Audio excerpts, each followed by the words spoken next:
Butch Robins in the WVTF studio for a Roots Down session with Jack Hinshelwood providing some accompaniment on the guitar there. Butch, welcome into WVTF. It is a pleasure to have you here. Thanks, Luke. It's good to be able to be here this morning. Well, now, Jack, let's talk a little bit here before I get Butch going here, because I want to get him wound up here in a second here. The reason we're in here and the reason Butch is playing, he's going to be part of Mountains of Music Homecoming, Sons of Bluegrass. Tell us about what that is. Okay, so the Crooked Road, this is our 5th annual Mountains of Music Homecoming. It runs from June 7th through the 15th, and one of the very special parts of it is 2 concerts that are being put on by folks who actually helped create bluegrass music. These are folks who were members of Bill Monroe's legendary Bluegrass Boys band. And so it's Butch Robins on the banjo, Doug Hutchins from down Stewart, Virginia on the bass. We've got Billy Baker, wonderful fiddler, early fiddler with Monroe from Norton, Virginia. Got Tom Ewing coming in from Ohio. One of the last, maybe the last guitarist with Monroe, last few years of his life. And then from from Illinois, a fellow named Robert Boland, who is a wonderful fiddler, who was the last fiddler that played with Monroe. And of course, we needed someone to fill Monroe's shoes, and I hope his feet are big. Mr. Mike Compton, who teaches Monroe Mandolin Camp, was a member of the Nashville Bluegrass Band, a good friend of Butch's, is going to channel Bill Monroe and be part of this Sons of Bluegrass Band that we've put together to play June 14th at the Blue Ridge Music Center and then June 15th at the Harvester Performance Center in Rocky Mount. Well, Butch, you came in and out of Bill Monroe's life over the years, playing with him, and your relationship changed over that time. Tell us a little bit about that. Well, I went to work for him the week after I graduated from high school in 1967, and got my first taste of being a professional musician and everything. And after about a month, I found out that those White Castles really weren't houses I was going to live in. They were the burger joints that I could afford to eat at, So I bailed on that whole thing and came back up here and went to school for a couple of years and got drafted after that, wound up going in the military. But I went back to Nashville in the early 70s and wound up just getting real lucky when I got there. Within a year, I started hanging in with a group of folks down around the Pick and Parlor on 2nd Avenue where Randy Wood and Tut Taylor had a shop set up down there. And I wound up picking up all these jobs from there. I wound up doing master scale sessions for folks like Leon Russell and going to Las Vegas and playing as part of the Harry James Phil Harris show and just all kinds of other real oddball stuff like that. Wound up, Tex Logan came in to Tut's shop one day and told me that Willie and Stoney needed a banjo player, so I wound up working with them until Stoney passed away. And then it wasn't long after that Stoney was the greatest man I ever worked for in my life. I mean, I've never worked for anybody who was so appreciative of his sidemen in my life as Stoney was. They paid higher than other acts of that day, and they didn't make all that much money. And every time we would come off stage, be it good, bad, or indifferent, Stoney would always come over, shake your hand, thank you for the wonderful job you had done for him, and he was just a wonderful human being to work for. So anyhow, when that sort of fizzled out on me working around that, Bill Holden called me up and told me he was quitting Bill Monroe at that point and asked me if I wanted the job. And I said, man, I don't know. I've been there one time and it didn't work out too well then. So I was over at the Opry one night before Bill had quit, and Bill Monroe came up to me and asked me if I would like to go to work playing the banjo for him. And I said, well, Mr. Bill, we done tried that about 10 years ago, and it didn't work out too well. He said, yeah, but we've both grown a lot since then. So I wound up taking that job and working for him for about 4 years at that point. It was I went in Labor Day of 77, and I worked through the 4th of July weekend of 81 on that. And I left him to start my own group. I started a group called the Bluegrass Band that had Alan O'Brien, Ed Dye, David Sebring, and Blaine Sprouse in it. And when I quit that band, Alan swapped over from playing guitar, which he had done for me, and started playing the banjo, hired Pat Enright, and they became the Nashville Bluegrass Band then. And that's one of the bands Mike Compton ultimately went to work for right there. But I was able to, I had quit Monroe under probably one of the awfulest meltdowns I ever had in life. It wasn't a very good situation and circumstance there for me. And then to bring it on up toward the end of what was going on, I had made a couple of packages, recording packages from a fellow over in Blacksburg named Kerry Hay. And he wanted a little label in his retirement. He started up called Hey Holler, and I did these things for him that he could put on TV and sell, and they actually had pretty good sales for him. They enabled him to have that record label. And he wanted me to cut, the first one I did was called Once Again from the Top. Not long after that, he wanted me to cut a gospel version of the thing. And I had sort of changed my life around. I'd become baptized in a church at that point and everything. And I got to thinking about it, and I'll just say, I can't make that record until I've made my peace with Monroe. And I went down to McClure, to Ralph Stanley's festival down there. And Blake Williams, bless his heart, held my hand all day in my nervousness, you know, till I could finally find a time that Monroe wasn't busy.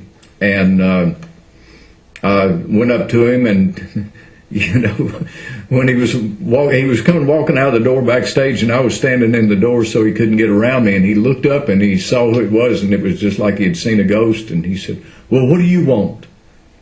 And I said, well, Mr. Bill, I think when I quit, it was one of the awfulest things that I ever did in my life. And I said, I've come here to apologize to you, try to apologize to you, and beg for your forgiveness. And he looked me right in the face and he said, oh, well, it's about time. And it was just one of the biggest weight came off of my shoulders. So I came back and made the gospel record. And Kerry enabled me later on to make a Butch Robins record. That's the way I did all my banjo records back then. You know, when I was doing band sound things, it was under the Bluegrass Band. But when I would do banjo records, they would be Butch Robins records. So I get to Nashville and had a couple of fellas that didn't show up for the first sessions. David Greer and Mike Compton were there, but a couple of other guys didn't show. So I went out to Mr. Monroe's house the next day, and I said, Mr. Bill, I've had a couple of people lay down on me. I said, would you consider coming to the studio and helping me out with this recording today? And he looked around and, you know, found out that he didn't have anything to do that afternoon. And he said, well, he might be there that afternoon. Well, I showed up at the studio an hour early, and he was already in the parking lot. Wow. So I wound up getting him on that recording, wound up with 2 days. And Mike Compton was the most selfless, wonderful human being in that. I had he and Monroe sitting right in front of each other. And Monroe at that point, he was good for a couple of hours, and then he would start to lapse. His attention span would drop on stuff. So Mike sat right in front of him and played the tunes to him while he was playing them, so he wouldn't lose his place in what they were. Well, that is an amazing thing. I've always heard this little quip you're talking about, the early days when it's time to pay the band. Bill would say, anybody got change for a 20?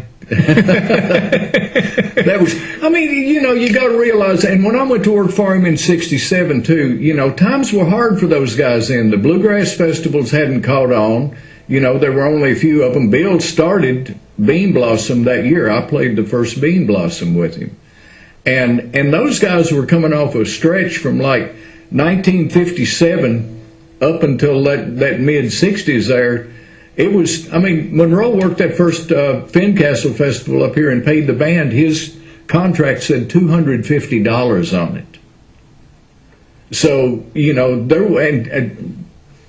it was minimal pay then, and I think that's about how many people showed up for the weekend up there that first thing. So it wasn't something where you could expect a whole lot of money out of it, that's for sure. I don't want to keep you here a long time, but I love hearing you talk about this. If you could just tell us a little bit about your perception and how you feel that bluegrass with Bill Monroe, how it was viewed when it first started out. He was a member of the Grand Ole Opry, but he was... wasn't really accepted with the type of music he was playing. Well, it not only had to do with the guys like Sam and Kurt McGee and folks down there, you know, they had all said he played too fast.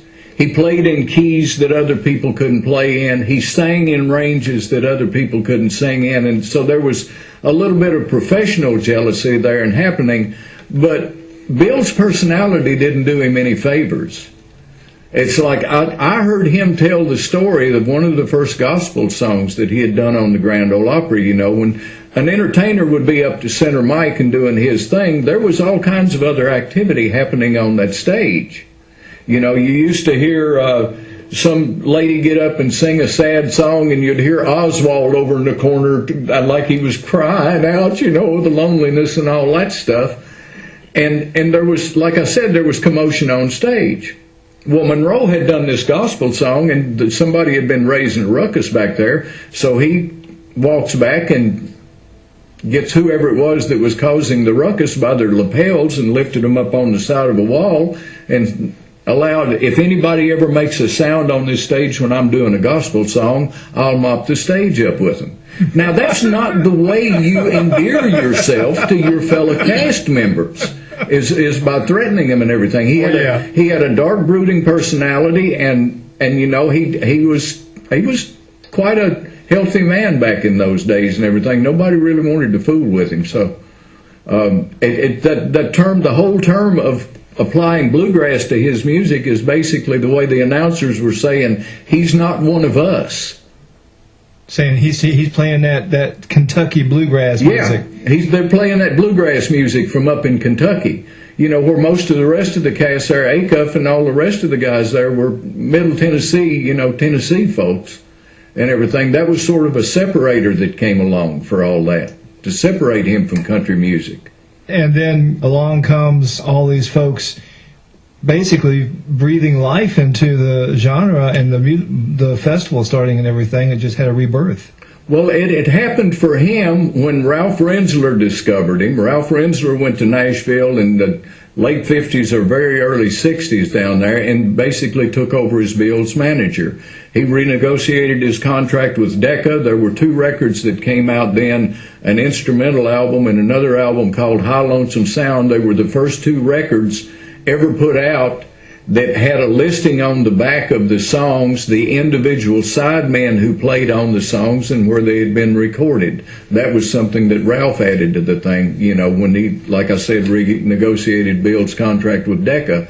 He also clarified a lot of his business out there because, you know, I saw James Buchanan, Bill's father's ledgers from the coal mine and the sawmills and everything that he had on his property up there. And the old man kept immaculate ledgers, down to a quarter of a penny, I think, that they used to call them mites. With Bill, he didn't have any of that kind of sensibility about his money or anything.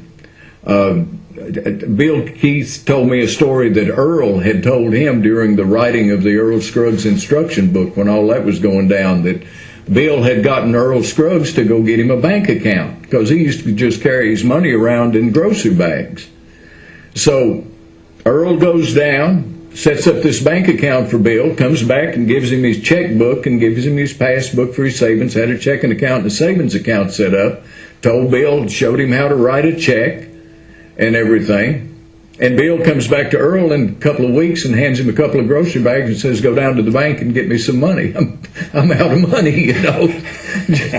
You know, so he and Charlie and Birch, now I don't know about John and Speed, the 2 older boys, because all I know of them is there's a fellow named Danny Jones who Sam Bush replaced in the Bluegrass Alliance when he came to work there. Danny had gone to work for John and Speed and Birch in the sawmill. They had 3 sawmills on the property up there in what they called a pony mine on the Monroe homestead up there near Rosine. And, they had a classical mandolin player that worked for them up there too, by the name of Hubert Stringfield. And I'm convinced that's where a lot of Monroe's technique came from. Like, if you watch his right hand when he's playing a tremolo, it's all from the wrist. He doesn't go, like Sam Bush plays from his elbow when he's playing. With Monroe, it was all from his wrist, and he could lay the heel of his hand on his bridge to mute the sound a little bit and come up with a deeper, darker sound coming out of that mandolin. Well, that's a pure classical technique. It's like a golfer's left hand, keeping that wrist to where it doesn't break, the back of the hand doesn't break the plane with the forearm there. A lot of people turn their hands over and get it to, the weight of the hand, let that do something. With Monroe, that's a technique that was there. A lot about his singing, I saw him do a singing workshop one time in Olympia, Washington, and he was talking about how he breathes from his diaphragm. I go back home, or to Nashville, and I was talking to Kathy Chiavla about it. She's got a master's degree in classical opera from Oberlin College and used to teach, voice lessons there in Nashville and everything. And she said Monroe's techniques for singing were techniques that a classical singer would use.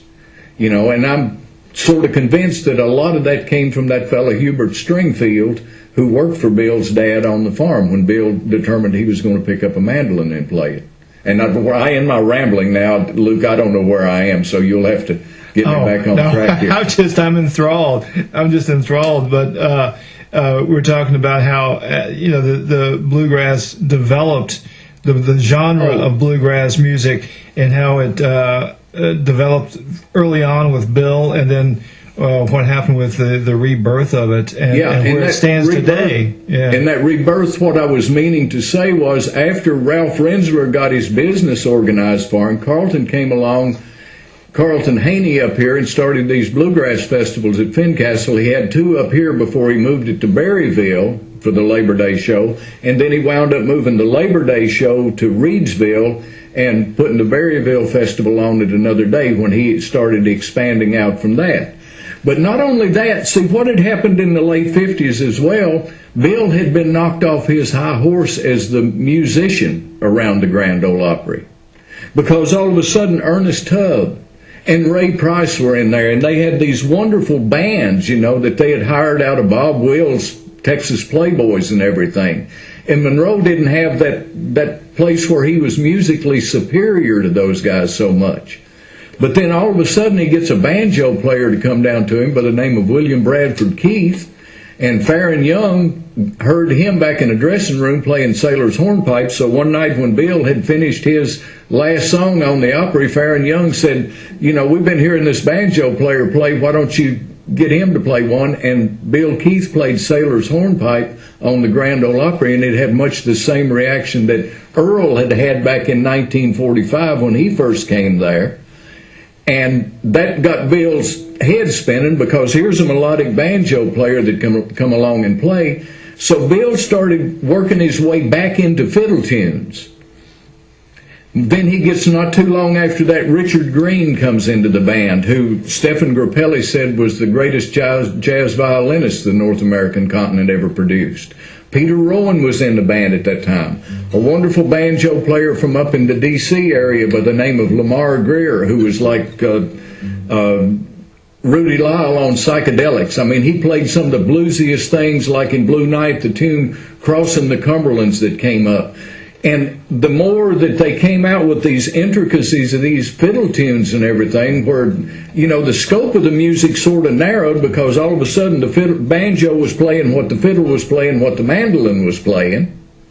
The scope sort of narrowed in the thing, but by the same token, it got extremely complex there. And so it put Monroe back up on that high horse. He was like a jazz version of country music at that point. And that elevated art form that it was sort of epitomized itself with the tunes like that Jerusalem Ridge we did. But the album that I cut with him, Master of Bluegrass, that had Old Dangerfield, Old Ebenezer, My Last Days on Earth, Come Hither to Go Yonder. I mean, there's some of those pieces of music right there that are fairly difficult to play. And, I mean, he just performed well. And even to the point that the recording I gave you that he helped me out with in '94, about a year before he passed away, I mean, he was still writing. We've got one tune in there on that record that he had written the week before. And he come in, he sat down and played it for David, Mike, and myself. And, you know, here's a good little tune I've been working on right here for you, you know. So, that's one thing that I'd always hear. I remember one night I'd been at a jam session down in a house in Madison, Tennessee, and I looked across the room from me, and there said Earl Scruggs, Curly Seckler, and Benny Martin. I mean, part of that original band. And I played with those guys. Vassar was there that night. John Hartford was there that night. And just wonderful playing and everything. And it was great to be around those guys, and hear them tell the old stories like what I'm telling you now. And the next morning I called Mr. Bill up and I said, Mr. Bill, you got a pot of coffee on? Oh, well, yeah, I believe I got one here. So that meant I was supposed to go next door to the motel where I stay and buy him a dozen donuts and go out there and sit and pick with him, So I got out there, and when I pulled up in his driveway, I hadn't no more gotten out of my car when I heard the screen door slap on the back of his cabin, and here he comes out and he meets me in the gate with that mandolin up in the air just playing his tune. Here's a little tune I've been working on this morning. What do you think about this one? And it just dawned on me here the night before I was playing with guys that the oldest one was 10 years his junior. And they were trying to recreate stuff that they had done in the 40s and 50s, and they're just jamming around playing with it. And here was, like I said, an old man, 80-some years old at that point. Here's something I'm working on today. Still creating, still got that driving force. Yeah. And I wrote this song not too long ago called Dream. I've got a fella in the Americana music world trying to coach me on how to get the record played out there. But the song, would you be one to dance among the stars? Would you hold the string that flies the moon? Would you dare to dream when hope's not about? It's all on you, all you. You can fly, you can fly, you can fly, you can soar on high far out over the clouds. Casting your eyes across fleecy skies, your feet never need leave the ground.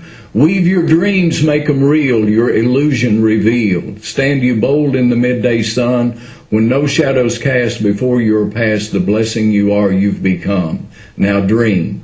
And that whole thing about stand you bold in the midday sun, when no shadows cast, those shadows behind you. How many people do you know that are caught up in something that happened yesterday that they can't escape from? Exactly. How many people do you know that are saying, man, if Santa Claus just comes and brings me what I need this year, then my whole world's going to be all right? How many people do you know that will engage you right in the middle of this moment? That was what came from Monroe about how to engage life in this moment without the shackles of yesterday or tomorrow dragging you.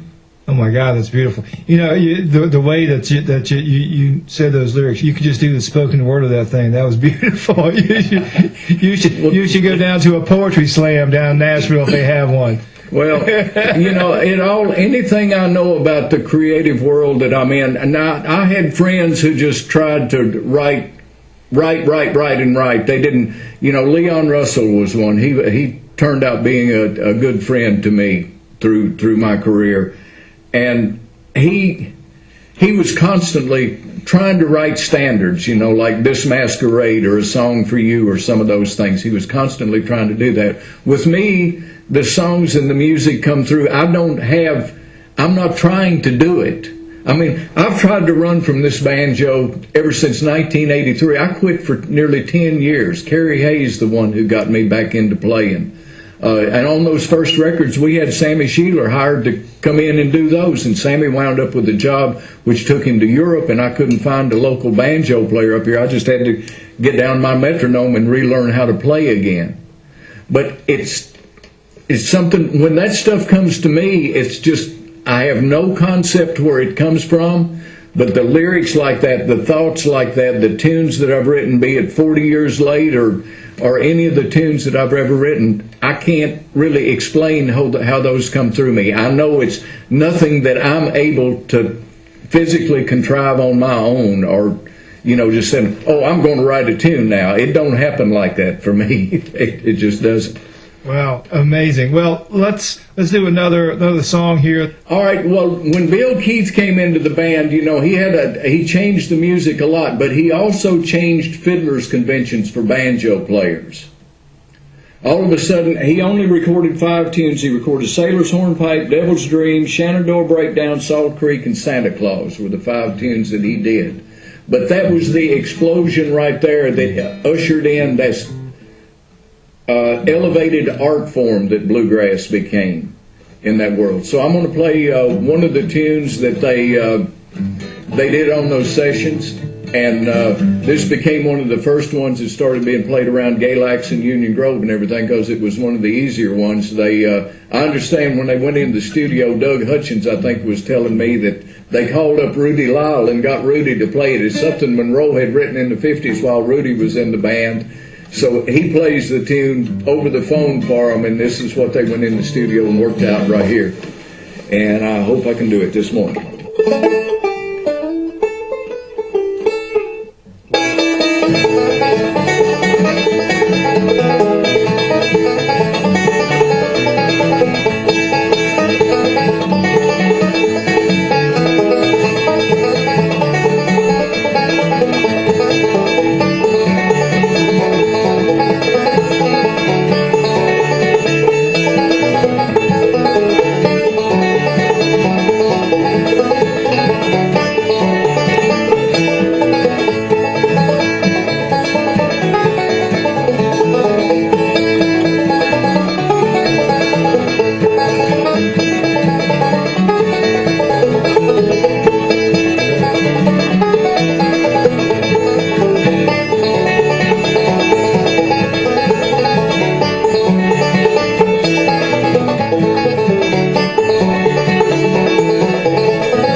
Rootsdown radio sessions recorded live in the WVTF studio.